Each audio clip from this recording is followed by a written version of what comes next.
کچھ بات کرتے ہیں میڈیا انڈسٹری کے حوالے سے. تو ناظرین ابھی کا جو دور ہے, چاہے وہ سوشل میڈیا ہو یا پھر موجودہ نیوز میڈیا, دونوں جانب بہت زیادہ انوویشن بھی ہمیں دکھائی دیتی ہے. آج کے دور میں ہر کوئی یہ کوشش کرتا ہے کہ وہ مشہور ہو جائے. اس کے لیے مختلف ظاہر ہے چیزوں کا سہارا بھی لیا جاتا ہے, سم ٹائم غلط بھی ہوتی ہیں, سم ٹائم ٹھیک بھی ہوتی ہیں. اسی ساری صورتحال میں ہم نے یہ دیکھا کہ جب یہ ریولوشن آ رہا تھا, میڈیا ظاہر اب تو اپنی پیک پر ہے, اسی میں ہم نے ایک می ٹو کیمپین بھی دیکھی جس کو تقریباً اب 7 سال مکمل ہو چکے ہیں. کاسٹنگ کاؤچ کے حوالے سے آپ نے پہلے سنا ہوگا, اور اس طرح کی چیزیں ظاہر نظر بھی آئی ہیں اور بہت سارے میڈیا کے لوگوں نے ایکسپیرینس بھی کیے ہیں, جو کہ می ٹو کیمپین میں زیادہ کھل کر سامنے آیا کہ جب لوگوں نے اس کیمپین میں اپنے ایکسپیرینسز شیئر کیے. تو کیا یہ جو می ٹو کیمپین ہے یہ بینیفیشیل رہی ہے؟ اس حوالے سے دیکھا جائے کہ ذرا لوگوں کو پھر ڈر ہوا کہ ہم بے نقاب ہوں گے, لوگوں کو ہمارے بارے میں پتہ چل جائے گا, عورتیں اب چپ نہیں رہتی ہیں, بولتی ہیں, یا پھر اس کے نقصانات ہیں. اسی ساری صورتحال پر بات کرنے کے لیے اس وقت ہمیں میڈیا ڈاکٹر کے نام سے جانے جاتے ہیں سید فہد جوائن کر چکے ہیں, جو ہوسٹنگ بھی کر چکے ہیں, میمیکری بھی کر چکے ہیں, بہت کچھ کر چکے ہیں. تھینک یو سو مچ آپ کے وقت کے لیے فہد. اچھا, وعلیکم السلام. مجھے یہ بتائے گا کہ ابھی یہ جو میں نے می ٹو کیمپین کا ذکر کیا جس کو 7 سال مکمل ہو گئے ہیں, پھر انوویشن کی بات بھی میں نے کی ہے, راتوں رات مشہور ہونا, فیک پروپیگنڈا, پھر اس طرح کے واقعات جو لوگ ہیراس ہوتے ہیں. یہاں پر خواتین بسوں میں بھی انفارچونیٹلی ہیراس ہوتی رہی ہیں, اپنی ورک پلیسز پہ بھی ہیراس ہوتی رہی ہیں. تو اس طرح کی کیمپین کا کوئی فائدہ ہوا, کوئی ایسی پالیسی جو کہ اسٹیٹ لیول کی ہو, جو بنی ہو کہ عورتیں ایٹ لیسٹ ٹھیک محسوس کریں اپنی work place per? First of all, thank you for inviting me. I'm honored to be here. I'm glad that آپ نے مینشن کیا ورک ایتھکس کے بارے میں. تو دیکھیں جی, ورک ایتھکس کی بات کریں, ورک پلیس کے بارے میں. ورک پلیس آپ نے بہت اچھی چیز مینشن کی, کیونکہ دیکھیں می ٹو کیمپین جو شروع ہوئی تو لوگوں کو کانسیپٹ یہ تھا کہ سب کاسٹنگ کاؤچ جو ہو رہی ہے وہ سب میڈیا میں ہو رہی ہے, جو ایک مسکانسیپشن تھا. یہ کارپوریٹ کے اندر بھی ہوتا رہا اور ہو رہا ہے, اور یہ سارے ہر انڈسٹری میں ہوتا ہے. تو لوگ, آپ نے بسز کی بات کی اور آپ نے اور چیزوں کی بات کی, یہ ہر جگہ پہ ہوتی ہے, ہیراسمنٹ ہوتی ہے. بالکل. اور می ٹو کیمپین سے ایٹ لیسٹ یہ ہوا کہ لوگوں کو اب تھوڑا سا کانفیڈنس مل گیا کہ جی مجھے اپنی آواز اٹھانی چاہیے, کیونکہ کافی لوگوں نے آفیشلی اٹھائی.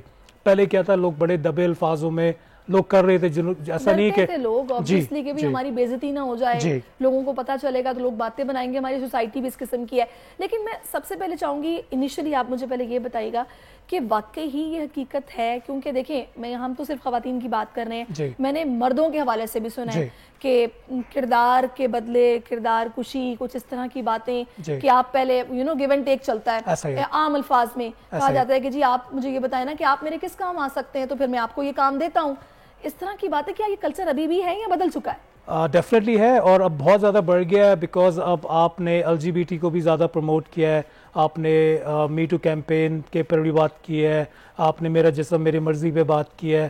اب یہ چیزیں اتنی آفیشلی اور اوپنلی ہونے لگی ہیں پاکستان جیسے اسلامی ملک کے اندر, اور میں صرف پاکستان کی بات نہیں کر رہا, باہر کی کنٹریز میں تو یہ ہوتا رہا ہے, اور اب تو LGBT کو بہت زیادہ اسٹیٹس ملتا ہے اور مل رہا ہے.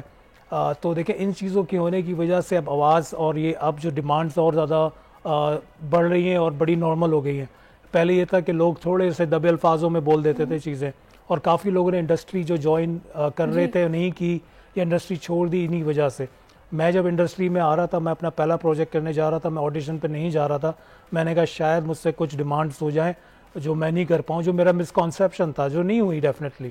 بٹ میرا ہر کسی کے ساتھ تو نہیں ہو سکتا نا, جہاں پہ اچھائی ہے وہاں برائی بھی ہے, جہاں برائی ہے وہاں اچھائی بھی ہے. اچھا, میں تھوڑا سا اس میں چاہوں گی, مجھے یہ بتائے گا کہ یہ جو سارا سسٹم ہے, ابھی ریسنٹلی ایک مووی بھی اس پر ہم نے شارٹ ڈاکیومنٹری ٹائپ مووی تھی وہ دیکھی ہے, جامن کا درخت, وہ بھی اسی طرح کی سٹوری پہ بیس کرتی ہے کہ کس طرح ہراس کیا جاتا ہے خواتین کو, اسپیشلی اگر میڈیا کی بات کی جائے. تو میں نے بہت ساری ایسی آرگنائزیشنز دیکھی ہیں جہاں پر باقاعدہ کمیٹیز بنائی جاتی ہیں کہ ہاں اگر کوئی خاتون محفوظ محسوس نہیں کر رہی, یا اس کو کہیں بھی یہ محسوس ہو رہا ہے کہ اس کو ہراس کیا جا رہا ہے, تو باقاعدہ اس کمیٹی کو ہیڈ کرنے کے لیے ایک میل اور فیمیل موجود ہے جن سے کمفرٹیبلی آپ بات بھی کر سکیں اور جو آپ کے پرابلم کو ریزالو بھی کریں. اور ظاہر ہے میں نے ایسے کئی لوگوں کو دیکھا جن کو باقاعدہ فائر کیا گیا ہے آرگنائزیشن سے اس طرح کی حرکتوں پر. تو کیا یہ می ٹو کے بعد کچھ ٹرینڈ بنا ہے, پہلے نہیں تھا, یا پھر یہ تھا ہمیں نہیں پتا تھا؟ میں ایک کارپوریٹ انوائرمنٹ سے آیا ہوں, میں نے پاکستان اور انٹرنیشنلی ایک بہت بڑی کارپوریٹ 15 سال کام بھی کیا, تو وہ ایک میرا الگ کریئر ہے. وہاں پر بھی ایک پراپر آرگنائز مطلب ایک ڈپارٹمنٹ ہے جو سب چیزوں کو رن کرتا ہے. اب دیکھیں ڈلیما یہ ہے کہ ڈپارٹمنٹس تو ہیں بٹ ڈپارٹمنٹ رن کس کے انڈر ہو رہے ہیں؟ بزنس کے انڈر رن ہو رہے ہیں. تو جو بزنس ڈیسائیڈ کرے گا وہی ہوگا. اب میں آپ کو ایک ایگزامپل دوں. فرض کرے ایک ہراسمنٹ ایک ایسے بندے نے کی جو بہت بزنس لے کے آ رہا ہے اور بہت انفلوئنشل ہے اور وہ بزنس کے لیے بہت امپورٹنٹ ہے, کمپنی کے لیے بہت امپورٹنٹ ہے, اور میں نے یہ سب چیزیں دیکھی ہیں. میں نے کارپوریٹ انوائرمنٹ 20 سال کام کیا ہے. میں نے بھی دیکھی ہے. جی میں اب جو بات کروں گا بالکل ٹو دا فیکٹ کروں گا. تو میں نے 20 سال کارپوریٹ بھی کیا ہے, انٹرٹینمنٹ بھی 20 سال میرا ہے ایگزیکٹلی. تو میں نے دونوں سائڈ کی دنیا دیکھی ہے اور دونوں سائڈ کی دنیا میں جو چیزیں ہو رہی ہیں وہ جو لوگوں کو لگتا ہے وہ بہت الگ ہے. اب وہ آپ سمجھیں پورے دنیا میں بہت بڑی کمپنی, دنیا کی بہت بڑی کمپنی ہے. تو اس میں جب ان آرگنائزیشن ہے اس میں کیا ہوتا ہے کہ جب بندے بہت انفلوئنشل ہوتے ہیں اور اگر ان سے کوئی ایسی غلطی سرزنت ہوتی ہے تو اس پہ کیا ہوتا ہے کہ جب کمیٹی بیٹھتی تو فیصلہ آپ کو پتا ہے کس کے خلاف ہوتا ہے؟ جو سب سے کمزور ہوتا ہے.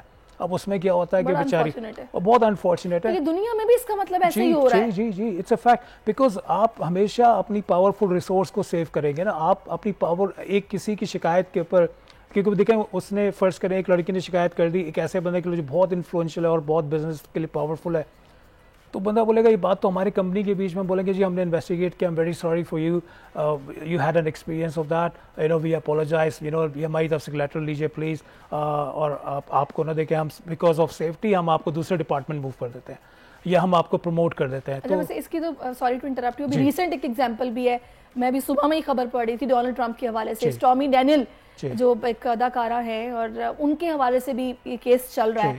تو یہ وہ کہہ رہی ہیں ہیراس کیا ہے, وہ اس کی تردید کر رہے ہیں. تو کیسز تو اس طرح کے ہوتے ہیں لیکن ان کے ساتھ ظاہر ہے ان کو کس طرح سے ڈیل کیا جاتا ہے یہ ایک ایسی چیز ہے جو کہ ہمیں دیکھنی ہے.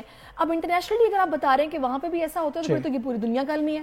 ایسا ہی ہے, اور آپ جتنے دیکھیں اس کو آپ جتنے لیول کے اوپر لے جائیں گے نا یہ اور بڑھتا جاتا ہے, اور اس میں ہمیشہ جیت اسی کی ہوتی ہے جو مور پاورفل ہوتا ہے یا مور انفلوئنشل ہوتا ہے. اب اگر آپ یہ سوچ رہے کہ نہیں سچائی کی جیت ہوگی تو نہیں ہو سکتی, کیونکہ ظاہر بات ہے وہاں پر جو بیٹھا ہے وہ اس سے سیلری بھی تو لے رہا ہے. میں اگر فرض کریں میں اپنی کمپنی کے اونر کے خلاف یا اپنے کمپنی کے پاورفل لوگوں کے خلاف فیصلے لینا شروع کر دوں, وہ بولیں گے بھائی آپ نکل جاؤ یہاں سے, بیٹھ جاؤ, میں نے آپ کو ایز اے لائر تو نہیں کمپنی میں یہاں رکھا ہوا, میں نے آپ کو ایز اے ڈپارٹمنٹ ہائر کیا جو یہاں پر ایک پیس کریٹ کرے اور ایک ایسی سچویشن کریٹ کرے جس میں ہمارے مین پاورفل لوگ سیف رہیں. ہم ان کو چھوٹی سی وارننگ یا تنبیہ دے کے بٹھا دیں کہ باس پلیز تھوڑا تو خیال کرو. اب اس سارے میں یہ ہے کہ ہم یہ تو کہہ سکتے ہیں کہ جی ریشو کم زیادہ ہو سکتا ہے لیکن بالکل ختم نہیں کیا جا سکتا. ظاہر ہے جہاں اچھائی ہے وہاں برائی ہے, میں نے پہلے بھی کہا. پاکستان میں جب می ٹو کیمپین لانچ ہوئی 2016 تھا جب یہ, ہاں جی بالکل, اب تقریباً اس کو 7 سال بھی مکمل ہو گئے ہیں. اس کے فوری بعد ہم نے باقاعدہ دیکھا کہ وہ خواتین جنہیں کبھی نہیں دیکھا تھا اور بڑی فیمس سیلیبریٹیز تھیں, انہوں نے باقاعدہ لائیو بیٹھ کے اپنی سٹوریز کو شیئر کیا تاکہ دوسری عورتیں بھی موٹیویٹ ہوں اور وہ بھی ظاہرہ بولیں تاکہ اس کی روک تھام ہو سکے. تو واقعی اس کے ریزلٹس کچھ آپ نے فیل کیے ہیں؟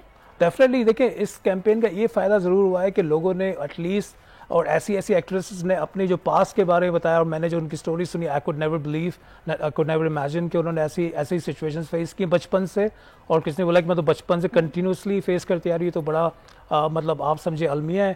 تو میں بڑا شوق ہوا, اور بٹ ایٹ لیسٹ میں کہتا ہوں یہ کیمپین سے یہ فائدہ ضرور ہوا ہے کہ لوگوں کو ایک پلیٹ فارم ملا ہے کہ وہ اپنی وائس ریز کریں.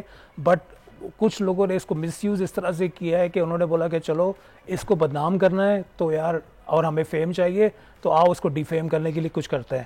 تو بہت سارے لوگوں نے اس کو اس پلیٹ فارم کو ایسے بھی یوز کیا می ٹو کیمپین کو, وچ از رانگ. اگر آپ کے پاس ایک رائٹ ہے اور اتھارٹی ہے اور آپ کے ساتھ جینیئنلی کچھ ہوا ہے تو دین آئی فیل کہ you have a right to go on any platform and speak about it. But definitely آپ ان نیسسری جا کے نہیں شروع ہو سکتے کہ جی مجھے انہوں نے چھیڑا یا ہاتھ لگایا یا انہوں نے میرے ساتھ ایسا کیا. ثبوتوں پہ بات آ جاتی ہے, وہ ساری چیزیں ظاہر ہے وہ اگر ہوں تو پھر ہی کچھ ہو. اچھا میں فائنلی آپ سے یہ پوچھنا چاہوں گی کہ بڑا یہ بھی انفارچونیٹ ہے کہ میں نے کبھی نہیں دیکھا کہ کچھ اس طرح کے کیسز جو کہ عدالتوں میں بھی ہوں یا پولیس اسٹیشن پہ آئیں کہ جی اس طریقے سے ہراسمنٹ ہوئی, باقاعدہ کیس چلا اور مجرم کو سزا ملی. یہ جو چھوٹی موٹی ہراسمنٹ ہے نا, یہ تو آئی تھنک ہمارے یہاں صرف نظر کر دی جاتی ہے کہ اس کو فور گرانٹیڈ لیا تھا, کوئی بات نہیں, چلو جی معافی تلافی کر لو, کوئی بات نہیں, بس آئندہ سے نہیں ایسا ہوگا. تو آپ کو نہیں لگتا کہ حکومتی سطح پر اس حوالے سے کوئی اس طرح کی قانون سازی ہونی چاہیے کہ اگر آپ ورک پلیس میں محفوظ نہیں فیل کرتے تو ریاست بھی کوئی ذمہ داری لینا؟ دیکھیں سب سے بڑی بات اس کو پروف کیسے کریں گے نا, اگر ورک پلیس کی بات کریں بیانڈ اینی کنٹری اور پلیس اور آرگنائزیشن, اگر کسی نے چلتے ہوئے کسی کو ہاتھ لگا دیا آپ اس کو کیسے پروف کریں گے اس نے ہاتھ لگایا؟